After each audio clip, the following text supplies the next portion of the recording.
Hello, welcome everybody. Checking that we're live. Yes, we are.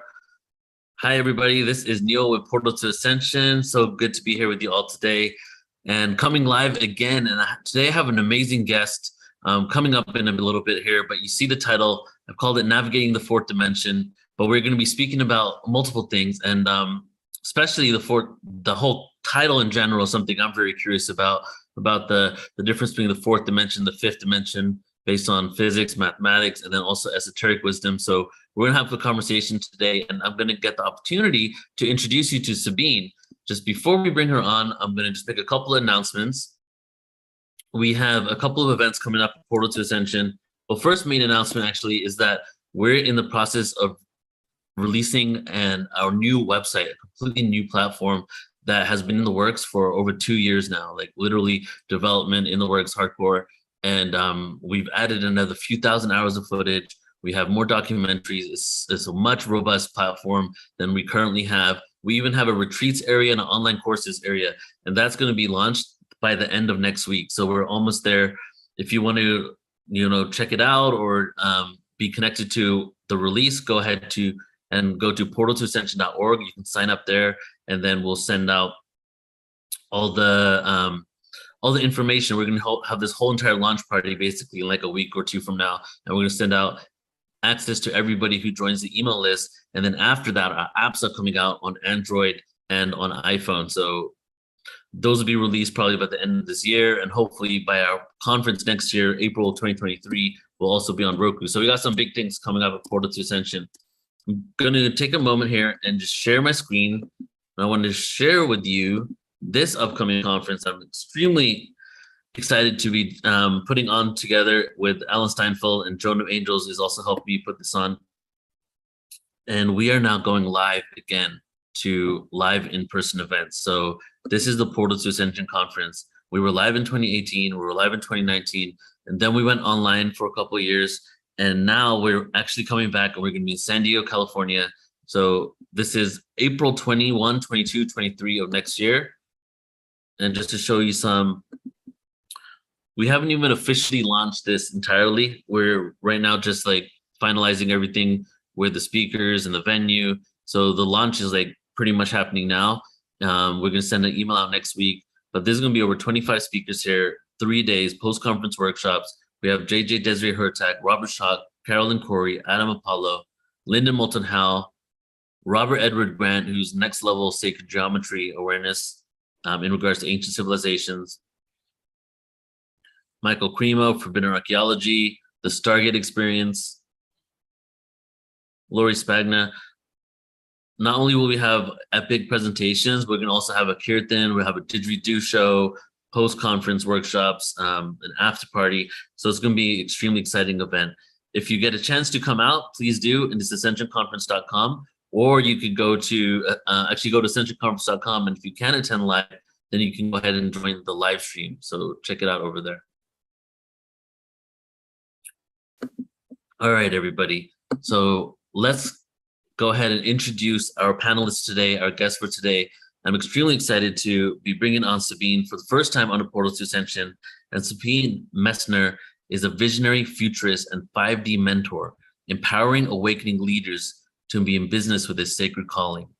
Combining her soul purpose branding approach with epigenetic human design, gene keys, and cutting-edge business and marketing guidance, Sabine helps her clients thrive as a divinely inspired entrepreneurial stewards of the new earth. An award-winning Wired magazine designer, she blends 30-plus years in arts, visual communication, and marketing with extensive studies of quantum healing and indigenous cross-cultural energy modalities. Sabine's approach is equally enlightening and down-to-earth. Her latest book is Stop Overworking and Start Overflowing, 25 Days to Transform Your Life Using Human Design. Sabine holds an MA in Visual Communication from Berlin University of the Arts and is the founder of Soul Purpose Branding and Soul Purpose Wealth. So I'm extremely excited, everybody, to introduce you to Sabine. Sabine, thank you so much for being here with me. Neil, it's such an honor. Oh my gosh, thank you so much for having me and also fitting me into your launch schedule. Congratulations on really growing the platform, growing the movement, and being such a pillar of light and anchor here. This is amazing. Thank you so much. It feels good to, be taking the next step in what we're creating here. So thank you for seeing that. So I'm curious. Okay, this is your first time Portal to Ascension. We just had our first conversation a couple of days ago, and something I'd like to start out with is how was your journey to this awakening moment for you? Like, was it a rough start? Did you have family members that were religious? Was this something that was available to you, and you were open to express yourself and feel whatever you had to at an early childhood? Or was there like a milestone moment that really helped shift you into doing the work you do now? Wow, that is a beautiful kind of beginning to explore this. I really feel very, very blessed that I've actually been really feeling like in the saddle, especially in the last couple of years. So many people were saying, like, could you have ever imagined that this would happen here in the United States? Could you have ever imagined that we are finding ourselves at this, bifurcation with this amount of division where people are literally living in totally different realities? It's even beyond belief systems. And I always say to that, yes, I actually was imagining that. I was in fact preparing myself for essentially my entire life, but likely also many, many, many lifetimes to not be caught up in the deception and the disillusion. I grew up in Germany. My parents were children during the Second World War, and they were really so beautiful as parents. They really allowed me a lot of freedom. I grew up in the countryside, and I've always had a mystical life. I was never actually sort of like entering, if you so will, the system. I was always kind of sort of at the fringes in that sense, and that really allowed me to stay, in quote unquote, intact with my true nature, my essence, and I've always been able to sort of really avoid certain soul losses or certain, sort of corruptions, in my being, because I was sort of like navigating, for the most part, never really fully entering the system. And what do I mean with the system? The 9 to 5, this whole thing about you have to have the career path and you have to do certain things. I sort of really refused to do that. I studied out in the 80s and basically really was from the very beginning pursuing sort of what we now know as part of the freedom entrepreneur movement, the transformational movement. Essentially, how can I live a life as a creator soul, creating my own reality? That was always at the central sort of quest of my life. So in that sense, the ascension journey, the hardship, to sort of like not be caught up in it. I experienced that in my 20s, in my 30s, at every junction where normally you kind of sort of make that surrender. I found a way out. I kept finding sort of a way out. So in that sense, it wasn't a hard journey for me here. It was actually sort of a lifelong preparation, if that makes any sense. Thank you so much for sharing. That's very interesting because I'm most curious about, how people got to where they are. And it makes sense that if you were able to really stay in this energy like at an early age and continue that, just the level of evolution and confidence you get in what you're creating, I would only feel just becomes more solid, right? Like you get to embody it in every single level and not have so many inhibitions to fight through because, you've been cultivating it for so long. I want to kind of give a very sort of precise example of one of those choice points where, I really bow to my little girl. I bow to my young teenager self, and especially also to this young woman.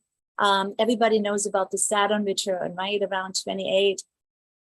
That Saturn return, I was supposed to get married to the first love of my life. I lived in Berlin at the time. The wall had just fallen. And because I was so good in what I was studying in visual communication, I was basically on a path to become a professor of new media. So I had an academic career in front of myself. It was all laid out. It was all laid out. I had the path of like, I'm going to get married to this, art teacher. We're going to have children. That was a timeline that I could kind of sort of like journey on, and I could see where that would have ended. And I had to literally abort that. And when I say abort, I literally feel like it was a very, very, very difficult thing for me to do. It included 2 years of tears and basically saying like, I love that timeline, but it is not my optimal timeline. It is not my optimal timeline because it's already pre-programmed. And I would now be divorced and I would live a whole different life. And yes, I would be struggling with the Ascension portal invitation right now tremendously. So I, in quote unquote, preemptively took on the emotional brunt, if you will. The same thing happened to me around 2017. All of a sudden, I could feel that metal taste of the matrix kind of gearing up, the wheels churning, for what we're now sort of like in the midst of, or perhaps even coming to that peak experience too. And so for 2 years, I found myself in a fetal position. 2017, 2018, those were brutal years for me, even into the first part of 2019. I mourned, I cried. I mean, I think back and I feel emotional. However, now I thrive. So the suffering that we're seeing right now in the collective, I'm trying to always, and I'm not trying, it's how I am designed as a timeline keeper, as a timeline, seer. I see what's coming and I preemptively process that in my emotional body so that I can continue to stay in an uplifting leadership position and stabilize. That's also my role, as I've discovered that in astrology, in my Akasha, in my human design, in my gene keys. I can see that I can actually hold that pillar, hold that anchor. And so this is these are two examples of how it's not an avoidance, it's not a bypassing. I'm actually very aware of spiritual bypass. It's actually what I would call a front loading or reverse engineering, but that's how I operate. Okay, so front loading, reverse engineering. Can you just elaborate on what you mean by that for a second? So when we're seeing into the future, which, I have that gift of soul sight, multidimensional soul sight. Right. So first, and you were talking about seeing in the future and processing things that are going to come in now, right? Bingo, exactly. Seeing into the future. Now, the future has different timelines. There's always different possibilities, right?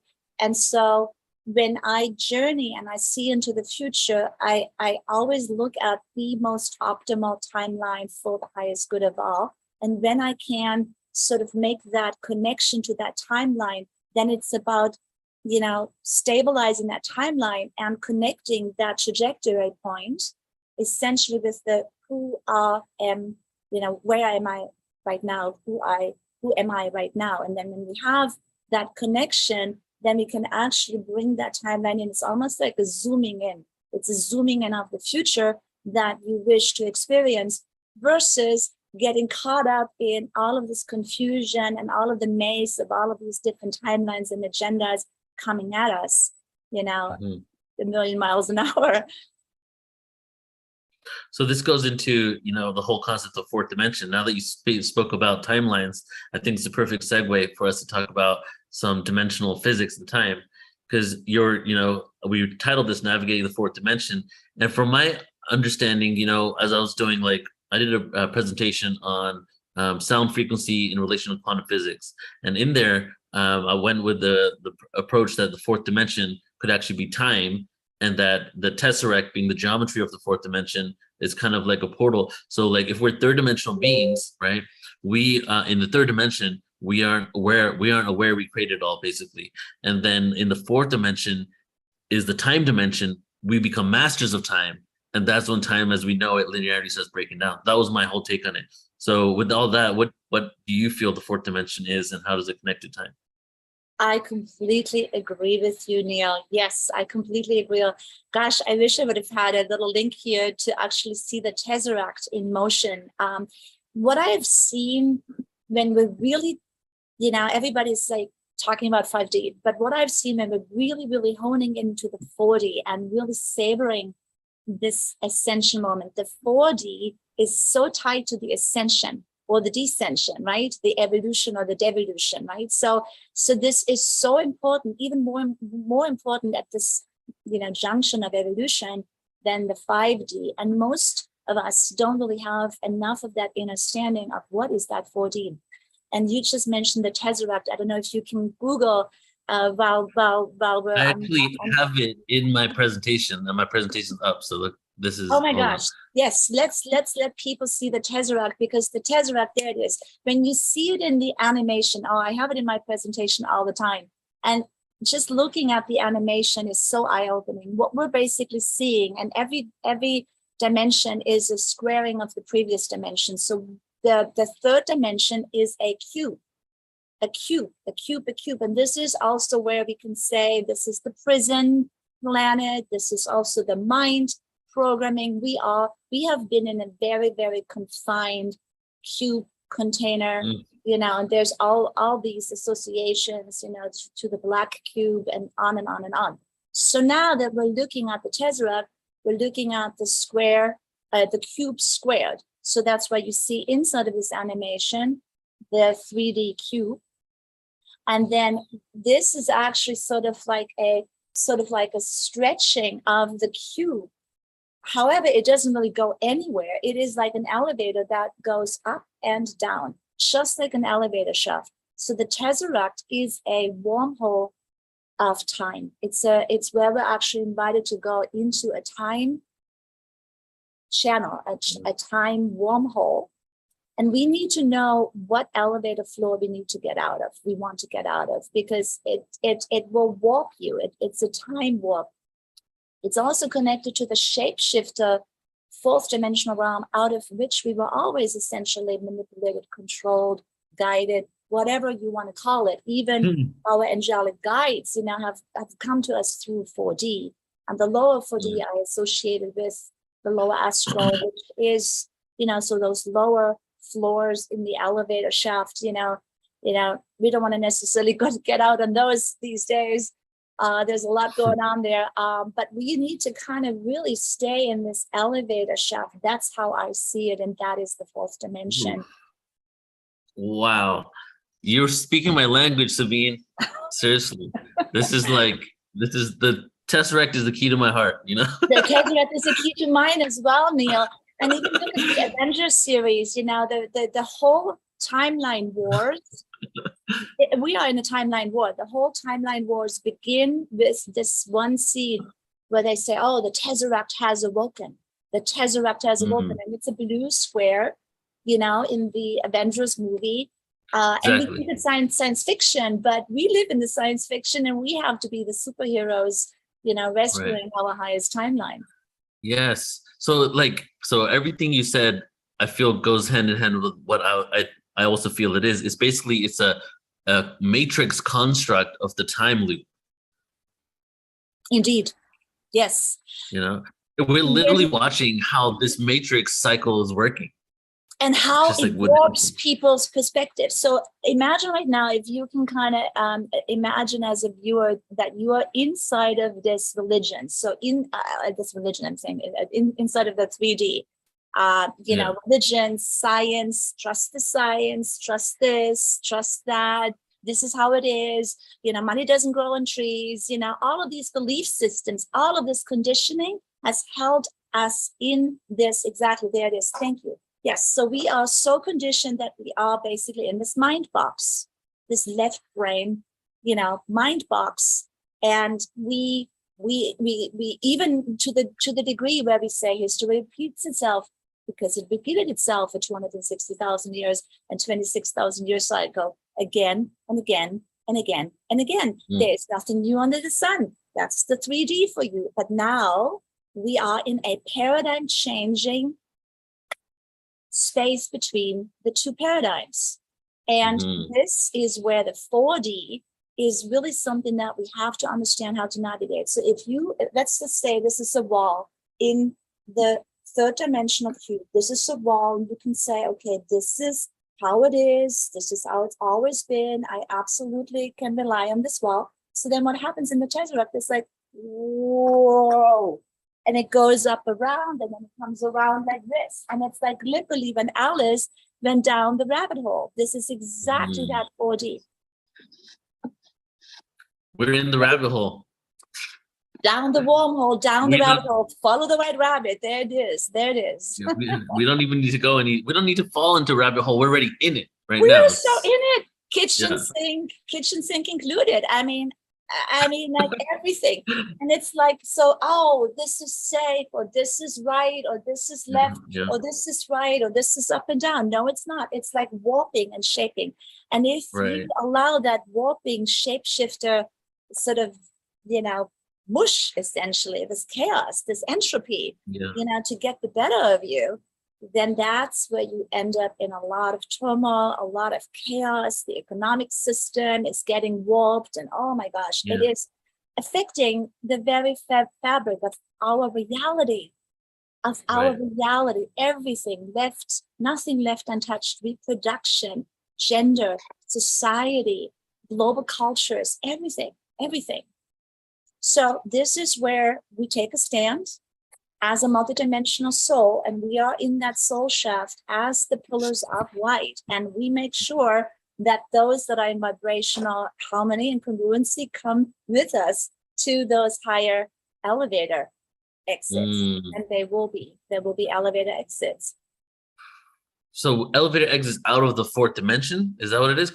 Okay, so are we in the fourth dimension now, because dimension is time and we're within it? Right. I believe, and this is so difficult to prove, I would be also interested what you have kind of conceived here. But what I believe is that the entire Earth planet, including the moon, and possibly even the entire Milky Way, is actually in the 4D. I believe that our entire star system is right now in the fourth dimension, because the Venus, the planets, all of those heavenly bodies, those heavenly beings, Gaia herself, oh my God, talk about trauma and abuse and whatnot, she's right there with us. So we are in this 4D. And from what I'm understanding, when I'm looking at the timeline split, there is a 3D simulation, the simulation inside of the simulation, the new hologram. So that is a 3D. We shouldn't even be calling it Earth, because it actually has nothing to do with Earth. It's just sort of like a 3D simulation connected to this concept of Earth. But I actually see that Gaia, the actual planetary system, along with also the ascension protocols for the planets, are actually going to be liberated, which is correct. We need to have our birthrights executed, including also the birthright of our great mother. Right. It's interesting you're saying a simulation. So I'm curious about that. So this is the organic one that we're in, right? And you're saying that there's a simulated version of it. Well, I believe that two worlds are being birthed and formed right now. One is actually the organic timeline. That would be the 5D timeline. But, I can't help but also see that synthetic timeline. And that is actually racing ahead. So I do see that simulation timeline, the synthetic timeline, the AI timeline, et cetera, et cetera. I see that forming as well simultaneously. So it's in the beginning, it was like you're on the freeway, right? And we're going in the same direction. So it seems, but then there's at some point sort of like a divide. And then all of a sudden the freeways go like this, right? They go like this. And before you know it, like you are completely in two different sort of worlds, and that's vibrations. Yes, and vibrations. Exactly. The vibrations, the key to it. Right. Yeah. So that's the whole splitting of the world theory, that's been around for quite some time. And it was in 2012, they were talking about it a lot, right? That basically fourth density positive, fourth density negative was what it was called back then. And I don't know if people still say that, but basically we would evolve to a point where vibratory frequency of groups of people on the planet are so inherently different that some sort of like cataclysm or something, in order to show a vibrational shift, will occur. and basically we both, all souls go to different versions of that planet. You know? I would agree with that. Yes, I was very much feeling that galactic harmonic portal between 12/12, 2012 and 12/21, 2012. And this is actually when the soul purpose wealth vision came through for me. We can talk about that a little later, but yes, the 40 positive and 40 negative. And Dolores Cannon has been a really, really big anchor for me when I was really feeling that myself. And I have woken up in 2018, really feeling that split of the timelines, like literally, I mean, it was a theory, it was a concept. And then, you know, it was actually 9/11, 2018, when I woke up and I literally went like, I don't, you know, the timelines for humanity have split. And I've been watching these freeways kind of going into completely different dimensions, ultimately. Even right now, it's a world creation process. Right. So, okay. So one thing I want to show you though is, you know, you did ask me, you'll be curious about my take on the fourth dimension. And I kind of feel I'm in alignment with what you shared, but there's this little graph here I wanted to show you. Yes, please. All right. So to everybody on the podcast, sorry if you can't see this, but you can check it out on youtube.com/portal to ascension. And I'll also explain it here. So this graph at the bottom here, Sabine. So the whole concept within physics of dimensions is that 3 dimensions means length, width, and height, right? So the fourth dimension is an object being placed within 3 dimensions. So basically there is no physicality or manifestation in just 3 dimensions. When you get the fourth dimension, you get a location placed in space and time, you know? So that's basically the whole concept of this Milky Way galaxy, like you said, could be in the fourth dimension because it's a space-time galaxy. And these are just my thoughts. I'm still trying to figure out. I haven't really had any discussions with people about this, but, you know, based on my own research, I kind of feel that this is more on point as in what's going on in the fourth dimension. This is brilliant. I love did you create this chart or? Yeah. Wow, that's amazing. Yes, interesting. So you're actually saying something really profound. Wow, this is a new, because I've been fascinated with this, and there's hardly really good information about, it's like a totally underdeveloped, scientifically underdeveloped, underdiscussed topic, right? So we have to kind of almost like remember or intuit our way into this. I'm deeply fascinated with this as well. So I believe that what you have just said here, if I hear this correctly, is that in the 3D world, we actually lived in a simulation in the mind because we actually didn't have the physicality. We were living in the hologram projection, perhaps, right? But in 4D, we actually return perhaps to that, you know, like you said, an object in space, the time space reality may actually give us the true body, the true earth back. That's amazing.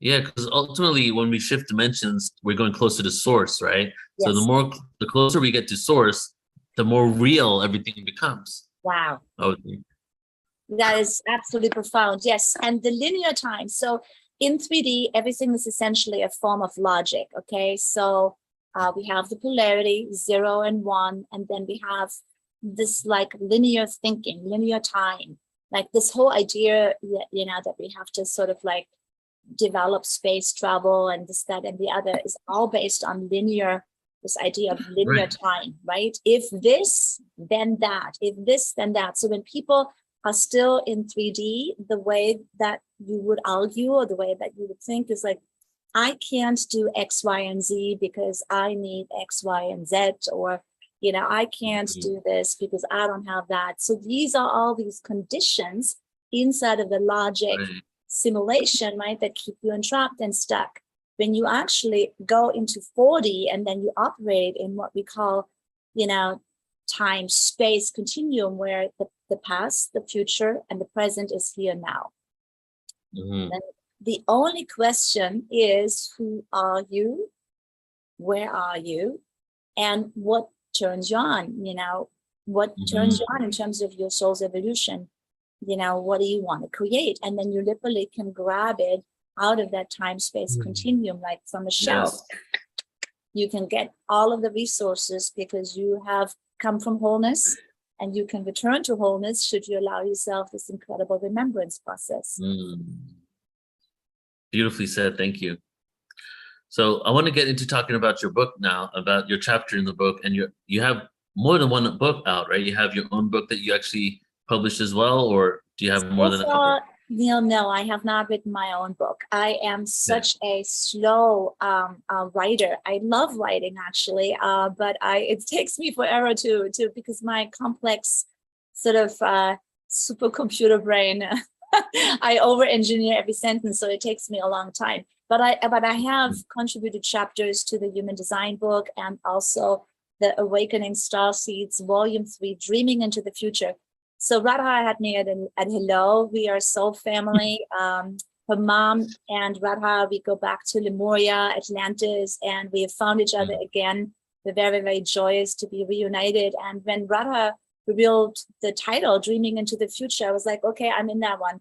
Because that's what I've been, that's what my whole life's work is all about. I want to help people to remember who they are so we can dream the highest future into reality. And what is your chapter about? I know you talk about the fourth dimension in there, but you have all these different sections of it, and you really go deeper than that. So could you kind of give us a summary of what you cover in the book? Yes. Oh my gosh. Okay. So I'm actually taking people on as you read the chapter, it's only 2,500 words. I'm taking readers on a visceral, experiential journey, nothing too intellectual, right? Of how you navigate from 3D to 4D and ultimately into 5D, and how you're feeling when you're in 3D and how you're feeling when you're in 4D, and then what opens up in that fifth dimension. And so my tone changes, the perspective changes, the intensity changes. It's literally, in a sense, a soul journey of the collective. And leading you ultimately in 5D, there is no collective. In 5D, it is you and God and creation. That's it. And so we're getting out of that quantum entanglement in 4D specifically, which is also connected to the mind. It has to do with the dimension of the mind. So the time and the mind, to me, are interconnected in 4D. I don't know if you have an opportunity to bring up the chapter where I could read a little bit about the beginning, because it really, the beginning is a powerful invocation for athletes, awakening souls to really, the key here is in 3D, you have to make it through this inferno. It feels like an inferno of the soul. We're burning, we're burning. Because of the acceleration of frequency, and there are these firewalls. You said in 3D. This is in 3D. Yeah, in 3D. To get out of 3D, we have to get past firewalls, very, very deeply ingrained firewalls, and so it's a burning to kind of blast through there. So I have your book up here. Did you want to read the first chapter, or what part of it did you want me to pull? Well, it is just the chapter, but I could read a little beginning, the beginning here. Beautiful. I read some of it too. I have a favorite quote, so I'll read that later. Yes. Here we are. Okay, so only in the darkness can you see. Oh, beautiful. Yes. Here we are at the edge of the world as we know it. Titans of old, thundering in the skies like tornadoes. The bedrock of thoroughly established realities is crumbling, gushing open. Century-old belief systems are falling apart like rubble below our feet, pulverized into vanishing dust. 1,000 shades of grayish light sliced like ghosts, engulfing millions of souls in smokescreen mirrors into infinity. Shiny spells casting civilizations into the ultimate dissolution of all illusions, as if we hadn't had enough. But no, there's more Kool-Aid to drink from this grand unleashing fire hose. Every day, like clockwork, another globally orchestrated agenda swarm is released. More bad news, more white noise, and plenty of nonsense to make everyone dizzy. The failure of this system, the collapse of that sector, the cataclysmic decline of that country, the destruction of that nation. Global communities get steered around and around from this side to that angle and back around, emerged into a collective soup of distraction, exhaustion, fear, and worry, the perfect recipe for one disaster compounding onto another. We've all been prepared for this all too familiar doomsday scenario. It's this strange, eerie relief, sweet surrender into the inevitable. Mr. Smith and the inevitable. Let this never-ending matrix nightmare we've all grown tired to be finally done in one big bang as it began. Algorithms come to the rescue, monitoring from all directions, medicating mental upsets and sanitizing our every thought with kindness. Artificial skynets measure our every footprint. After all, we are the carbon humans, looters, destroyers of this earth plane, which must be saved from ourselves. Quantum computers power the metaverse, shuffling well-meaning people like herds into virtual safe havens. For your safety and security and the survival of our planet, let us imprint and imprison you so we can control your destiny and that of your children as we cultivate the optimal rainbow reproduction inside our virtual petri dishes. Nothing left untouched, nothing left sacred. Every single living thing uploaded into zeros and ones, shipped, traced, tracked, and barcoded like animals trapped in breeding factories or zoos, like vegetables rounded up and robotized greenhouse farms and turned into patented GMO crops. Why would the greed that rules the world stop at our front doors? Notification sounds of hell turn into synthetic smelter fumes, star seeds, torched in the sight of unspeakable untruth, burning up in flames, incinerating infinite layers of separation and distortion, excruciating torture. It's the eye inferno of the soul. Until that exquisite moment when it all becomes still and quiet, when we remember who we are and why we are here. As the earth's crust is cracking from all the fracking, so is our shell of protection, scorched a millionfold, returned to titanium. Our core is untouchable. As the world is disintegrating, we are reintegrating. Starseeds, locked and loaded. Born from the ashes, we did not come here to go up in flames. We did not train for thousands of lifetimes to sell our soul, the most precious assets of all there is and will ever be. And by God, we did not come to buy into the same old stories. Oh no, we came to see and see it all the way through. First we ache, then we aug. We receive revelations our loved ones can't conceive. Like vessels of love, we hold archetypal space for the rebirth of the crystalline humans. We originate from love, we come from source. We are the Alps, archetypal liberators, dancing with swirling timelines at the brink of the abyss. We're the arcs, chain breakers of enslavement, lifting bedrocks of fear and oppression. We are the arcs, round bridges to the golden age, anchoring humanity's highest trajectories. We are the arcs, eternal angelic torchbearers, igniting each other's flames. We're coming home, and we're coming in hot. So this is a little bit of that 3D feeling that, is that gives us that thrust to launch us into that 4D. Such a beautiful chapter. I mean, that's just the beginning of it. There's a lot more. So for everybody who wants to check it out, I pinned the link in the chat and it's also in the description. And yeah, that chapter straight up, I have chills right now, like it was, you called out a lot of the things that are happening on the planet and then really funneled it into the mission. Like this is what we're here for. Yes, yeah. And seeing it all the way through and not getting stuck in that. We don't want to get stuck in that terror, and that's the 3D. That's the graduation from the 3D. Yes. When you can actually shed that fear body. We have, as humans, we have such core trauma. Oh my God, we are so traumatized.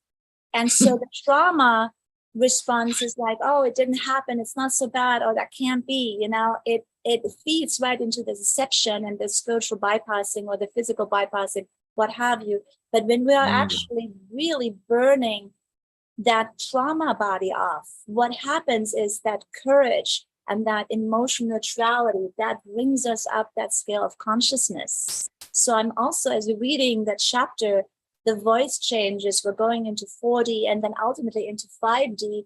It is a completely different emotional vibration, a completely different language.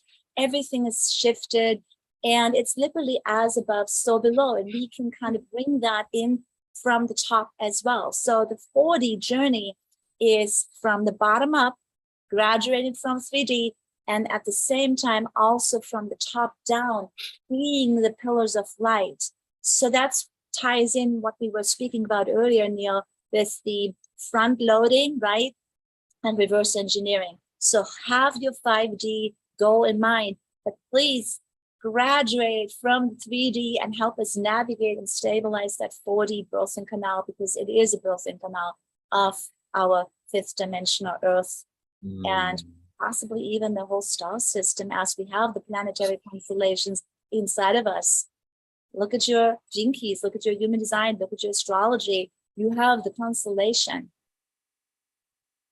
It's crazy, huh? Yeah, we're essentially the universe right here, man. This is the, oh my God, irony, 5D. That's the biggest trip. Because like it is all a reflection of us. And it's not just like an esoteric metaphoric principle. It's a literal concept that, you know, that even if you go to the nucleus and the atom and subatomic particles, they're all little solar systems. Like everything outside of us is a reflection of what's going within. And it's just amazing. And I do feel that our solar system is ascending along with us, right? It can't possibly be any other way. The architecture, so this is another thing when I was tapping into this, like, wow, first we ache, then we arc. And the arc is exactly that bridge, right? That bridge from here to where we want to be. That's the arc, right? The arc. And architecture, this is returning to the celestial architecture. Yeah. So yeah, and it really takes a village. I mean, mathematically, we heard about the 144,000. That's a mathematical, sort of, I guess, formula, I guess.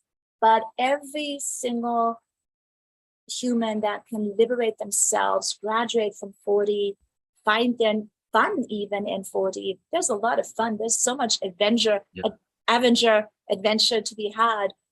I'm actually having a really I'm having a better time than before all of this. As it was still gearing up, I was in my trauma body. Oh my gosh, I was so hardcore in my trauma body. I'm so happy I don't have it anymore.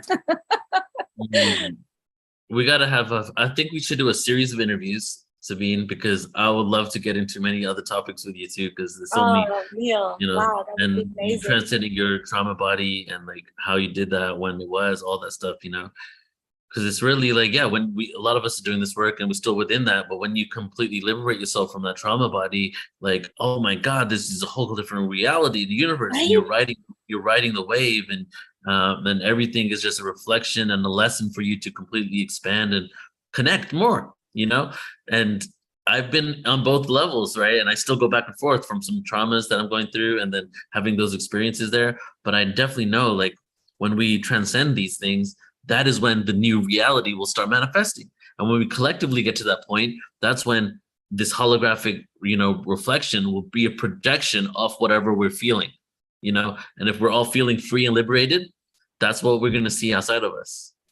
Absolutely. Yeah. Oh, I would love to talk about that more.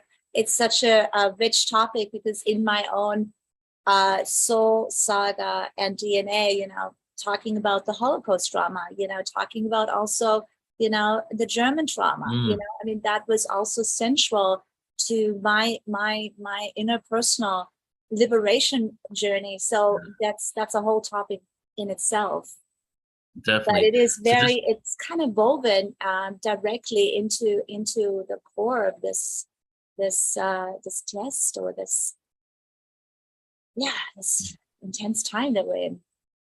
Seriously, you really encapsulate the intensity in your chapter, and that's just the beginning. So just to let everybody know, the other parts of this chapter is in graduating from the third dimension, age of beliefs, illusion and deception, the dawn of the Aquarian age, fifth dimensional creator souls, and basically it is that journey, really. So it's pretty awesome. Like, in that many words, you've really created a modality really, not just providing people information, but taking them on a journey to reconnect with their fifth dimensional selves. It's pretty cool. Thank you. Yes. So I wanted to share my favorite part that you already said, but I want to say it again, and maybe we'll close out like this. But I know that there was something you mentioned earlier, and you said we'll talk about that later. I didn't get what it was, but I want to make sure we cover everything you want to go over. Do you remember? Yes, I do remember. So going Let's do back to 2012, when the Mayan calendars ended, and the Mayan calendars, one of my best friends is a Mayan cosmologist from Guatemala, and his family, they live deep in the jungles of Guatemala, have been administering the Mayan calendars all the way going back to Atlantis. So he basically explained it so perfectly because people got confused. It's like, wait a minute, the world was supposed to end at the end of the Mayan calendar, but here we are. I don't see a difference, you know?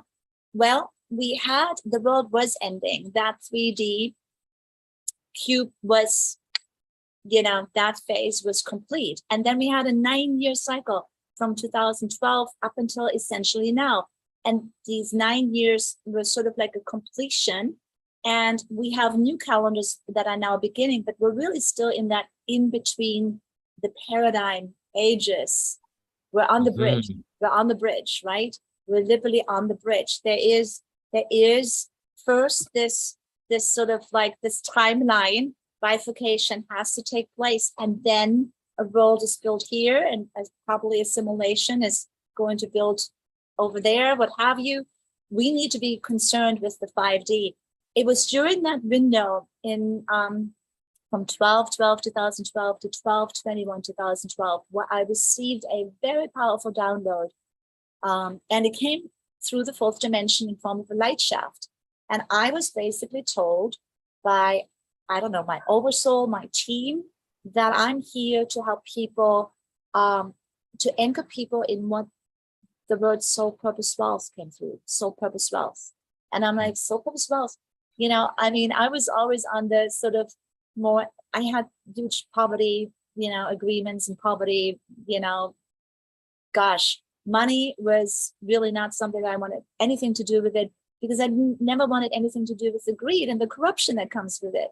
The old paradigm money, you know, like, no, no, I got very, very good at living of love and light, and love, you're never there. So, but material realm was not my mastery until I really understood that it has to actually become an integrated expression of the love.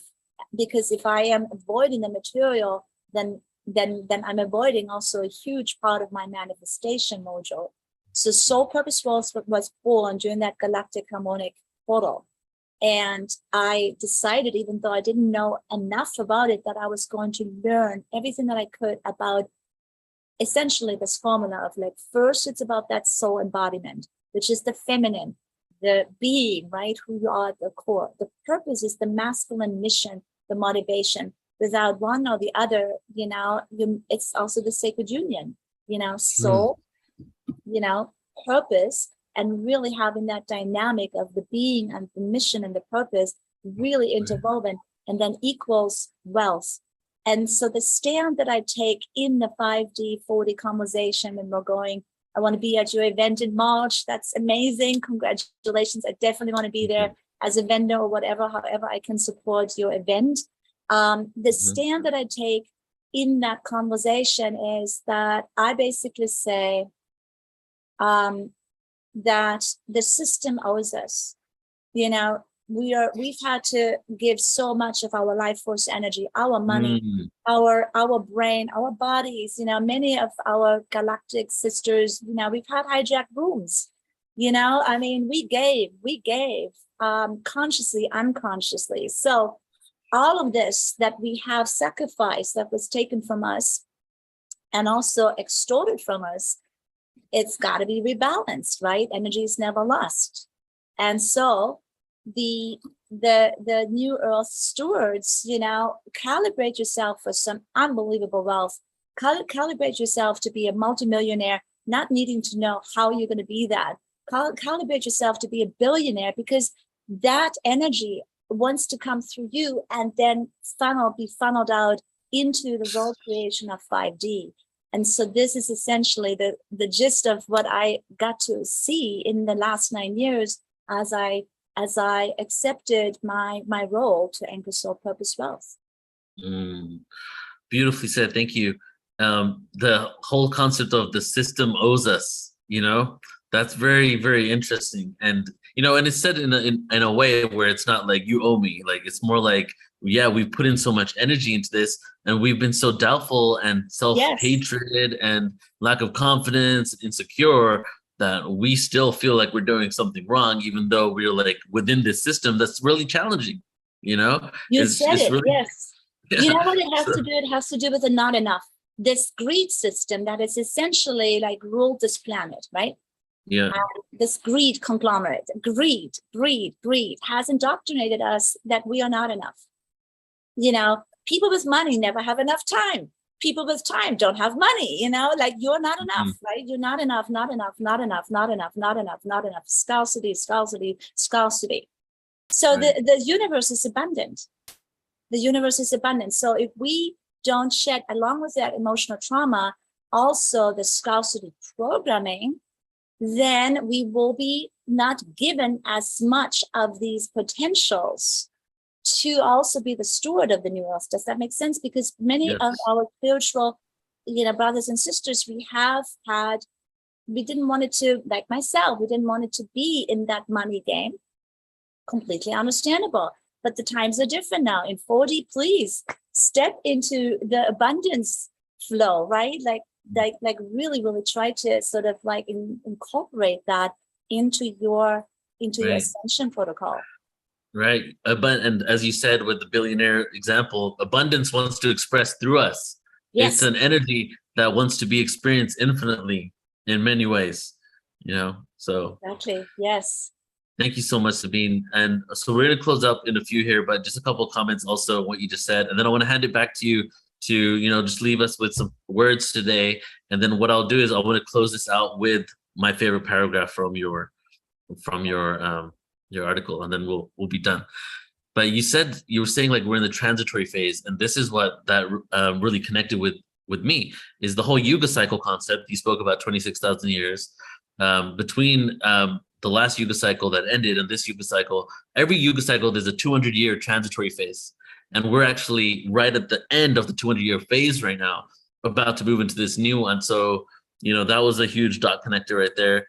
And then also the balance between, you said the balance between the masculine and feminine, purpose and mission, linearity is not bad, but we kind of like, a lot of us spiritualists, this is part of the bypassing, kind of may look at the linearity as negative because of its role that it's had in this wounded society, right? But it made, to me, connected this dot, that the universe, how they say the language of the universe is math, right? But math and music have the same intervals and are the same harmonics. It's just math is the linear way of it and music is the creative way, but it's the same language expressed in two forms, So to me, it's like what you're talking about here is a marriage between the linear aspect of this world that we've been in and, this more feminine energy, I guess, this creative force energy, the purpose energy, so that we can really come together in unity rather than going from one extreme to another. Beautiful. Yes. So, okay, let's give it up to you. Would you like to share anything with us? What else are you up to? Do you have any other projects that you're going to be doing? Do you want to go ahead and let everybody know your website as well? And then please do leave us with some words, and then I'm going to read right from this right here. Wow, beautiful. Yes, so people can find me at soulpurposewealth.com, soulpurposewealth.com. I want to say that I don't have really programs or sort of solutions for the masses. I want to say real quick why that is the case. The calibration as we are sending, to 5D heaven, there are different words for it, is on a one-by-one basis. It's on a one-by-one basis. We don't ascend at wholesale level, and we don't get to heaven at wholesale level It's one by one. So I've already known 30 years ago that if I help one soul to become an integral, I don't care how many followers they have on Instagram. I've never made a post on Instagram. People come to me based on my vibrational congruency, the integrity of my work, my being, and I don't have to actually do any of those old paradigm marketing. That would be very, very depleting, annoying, and exhausting to me. So I play the whole, in quote unquote, game very, very differently by working deeply with highly aligned souls, either on helping them find out who they are using the epigenetic maps, human design, gene keys, and or also helping them build like what I have, which is basically a platform that is completely the expression of my soul's purpose. And when that happens, peace, prosperity, and the struggle kind of ceases. Does that make sense? Because now it's very clear. I know who I am. I know my purpose, and I'm going to just continue to do the best that I can, putting one foot in front of the other, without trying to sort of like, be niching and be, I don't worry about ideal client and all of that stuff. It's a vibrational thing. So if this is of interest to you, then definitely you can reach out to me. I will be hosting more 5D life retreats. I launched earlier in April an incredible retreat where in a small intimate container, we're actually really road mapping a person's life theme and really activating their 5D out of shadow into their light frequency expression using the genealogy of their soul. And so those will be hosted. I will be hosting from here on forward at least 2 a year in Sedona and also beautiful Carlsbad, California. And then I do my annual council retreats. And you may actually, maybe we need to kind of have a conversation. So the council retreats are always at the winter eclipse every year. So we started in 2019, and the council comes together forecasting the next year, like really intuiting like what's happening. And because we're gathering at these eclipses, always the winter eclipse leading into the next year, it's like what you said earlier, we ride the wave, right? We don't get kind of caught by surprises. We're stabilizing, we're riding the wave. So I know even though we don't have a lot of eyeballs, and by the way, that was by design, we are doing incredible stabilization work at those junctions, at the Great Conjunction. We had our annual gathering. So this year we're meeting at a retreat center in the Yosemite. The winter eclipse is earlier this year, November 7th through the 7th and 8th. So if you, wherever you are, keep that in mind. That is a huge, huge peak experience. From what astrologers are saying, it may actually even be the end of this sort of phase that we've been in for the last couple of years. It may literally be that launching pad. And so this is a very, very important thing that I always do as well. This is not business related or anything like that. This is also helping me personally by surrounding myself with soul seers. My galactic Mayan cosmology friend Tata Jose is always part of it as well. So it's a powerful retreat. Amazing. I actually spend a lot of time in Sedona and in San Diego. So those are the two places you're going to be at. So I would love to check out one of your retreats. Amazing, right? Yes, let's do that. Let's collaborate more. That would be awesome. Yeah, let's do it. Sabine, thank you so much. Honestly, this conversation has been extremely inspirational, and just like, and when you hear the part that I chose here, you can see that even the part of your chapter is like just the one that's really inspirational to me. But just your energy, everything that you contribute, your vast amounts of knowledge, and you're embodying this, I really see it in you, And I just want to say thank you so much for doing what you do and just being who you are, and your presence and being here on the show. I appreciate you. So much appreciation and gratitude to you. Thank you so much, Neon, and your beautiful community. Can't wait to synergize more in the future. Oh yeah. We're gonna have a conversation really quick about all the different things I would love to connect with you on, because you're doing so amazing things. I would love to showcase you on some events. We have some conferences coming up, so we'll connect about that. Wow, awesome. All right, so here we go. I'm going to read this part here, guys. And just to remind everybody, the book is not only pinned in the chat right now if you're on YouTube, but it's also in the description of the podcast and also on the description of the YouTube video. So go ahead and take a look there. It's on Amazon. And when I was reading through this part really stood out to me. So I'm gonna read this here, and then we're gonna close out for today. So thank you all so much for just tuning in, joining. And if you are on YouTube and you want to start checking out our podcast, that would really help us out. We're attempting to get that off the ground.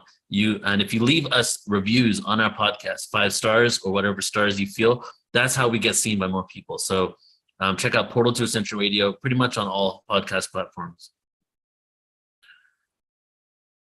So this is the first part of The Darkening of Light by the chapter by Sabine entitled Navigating the Fourth Dimension.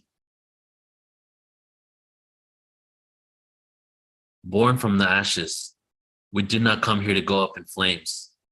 We did not train for thousands of lifetimes to sell our soul. The most precious asset of all there is and will ever be. And by God, we did not come to buy into the same old stories. Oh no, we came to see and see it all the way through. First we ache, then we arc. We receive revelations our loved ones can't conceive, like vessels of love. We hold archetypal space for the rebirth of the crystalline humans. We originate from love. We come from source. Thank you so much again, Sabine. Love you. Appreciate you so much. Thank you for everybody tuning in.